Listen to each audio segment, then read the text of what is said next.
ఉండేది, మమ్మల్ని ఇక్కడ వచ్చి చంపడానికి వచ్చామా, మేము వాగ్దానపు దేశాన్ని చూస్తామా అని చెప్పి ఇవి రావడం, వారి జీవితాల శ్రమ, ఆకలి కానీ తప్పికొనాలు కానీ ఇవన్నీ రావడం. కానీ ఇలాంటి పరిస్థితులు వచ్చినప్పుడు వారి జీవితాల్లో గ్రహిస్తున్నారా ఏ దేవుడిపై వారు నిరీక్షణ కలిగి ఉన్నారా?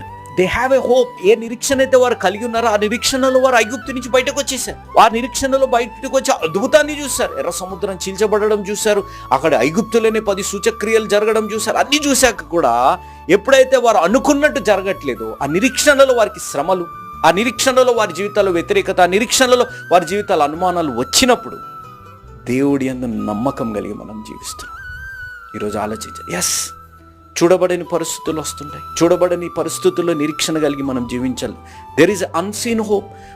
ఆనవాళీలు కూడా కనపడప్పుడు నిరీక్షణ కలిగి ఉండాలి. కొన్ని వారు నిరీక్షణ కలిగినట్టు ఫలితాలు వచ్చినప్పుడు అక్కడ ఆగినప్పుడు మన జీవితాల్లో నిరీక్షణని మనం కొనసాగించాలి అనేది మనం గ్రహించాలి.